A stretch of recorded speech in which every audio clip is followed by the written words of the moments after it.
ओम जयंती मंगला काली भद्रकाली कपालिनी दुर्गा क्षमा शिवधात्री स्वाहा स्वधा नमोस्तुते। ओम नमो नारायण। ओम नमो भगवते वासुदेवाय। जय श्री कृष्णा। राधे राधे। जय माता दी। हर हर महादेव। जय भोलेनाथ। जय बजरंगबली भगवान। देखिए, जब भी आप नवाड़ मंत्र का जप करते हैं या किसी और मंत्र का जप करते हैं, आप माँ दुर्गा के मंत्र का जप कर सकते हैं, आप हनुमान जी के किसी मंत्र का जप कर सकते हैं, या आप ओम नमः शिवाय का जप करते हैं, तो आपने एक बात महसूस की होगी या आभास किया होगा कि जब भी आप मंत्र जप करते हैं तो आपको मंत्र जप में बहुत सारे व्यवधान आते हैं। और यहाँ तक कि जब से आपने जप शुरू किया होगा तब से आपने एक बात महसूस की होगी कि कहीं ना कहीं आपके घर में झगड़े शुरू हो जाते हैं, आपके यहाँ एक दूसरे से लड़ाइयाँ शुरू हो जाती, बिना बात के झगड़े होने लगते हैं। और आपने इसको भी महसूस किया होगा कि जो भी झगड़ा होता है उसमें आप कभी नहीं करते होंगे, आपकी तरफ से शुरुआत नहीं होती होगी। और ऐसी छोटी छोटी बातों पे झगड़ा होता होगा जिनके बारे में अगर आप सोचेंगे तो आपको लगेगा कि इस बात पे भी झगड़ा हो सकता था क्या। तो इसका कारण क्या होता है? देखिए, जब भी आप जप करते हैं, जैसे नवाड़ मंत्र जप करते हैं, तो 3 महाशक्तियों का मंत्र होता है, वो माँ काली, माँ सरस्वती, माँ लक्ष्मी का, तो तीनों का आप जप करते हैं। तो मंत्र जप में अगर कोई त्रुटि हो जाती है, जैसे आप कोई मंत्र जप रहे हैं और ओम ऐं ह्रीं क्लीं चामुंडाय विच्चे, तो इसमें कहीं पे अगर आप त्रुटि करते हैं तो मंत्र का जो अर्थ होता है, तो मंत्र से जिस देवी देवता से आप जुड़ना चाहते हैं उनसे जुड़ नहीं पाते हैं। कभी कभी गलत उच्चारण करने के वजह से कोई और ही शक्ति आकर्षित हो जाती है, जिसके कारण आपके घर में नकारात्मकता बढ़ने लगती है और झगड़े शुरू हो जाते हैं। लेकिन ऐसा बहुत कम होता है, क्योंकि ज़्यादातर व्यक्ति कोशिश करते हैं कि सभी अच्छी तरह से मंत्र का उच्चारण करें।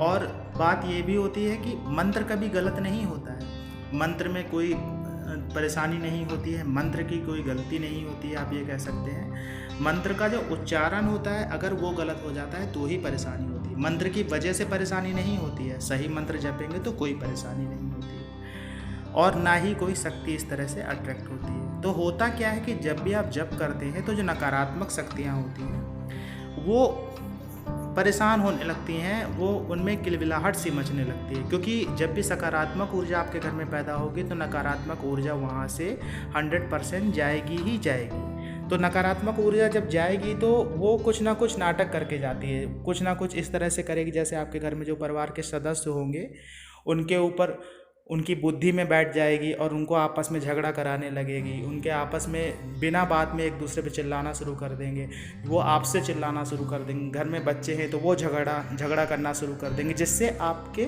मंत्र जप में व्यवधान पैदा हो, जिससे आप मंत्र जप पूरी अच्छी तरह से ना कर पाएँ और आपको जप जो है छोड़ना ही पड़े। आपको भी ऐसा महसूस होने लगेगा, आपको ऐसा लगने लगेगा कि आप जो जप कर रहे हैं उसकी वजह से ही ये परेशानी हो रही है।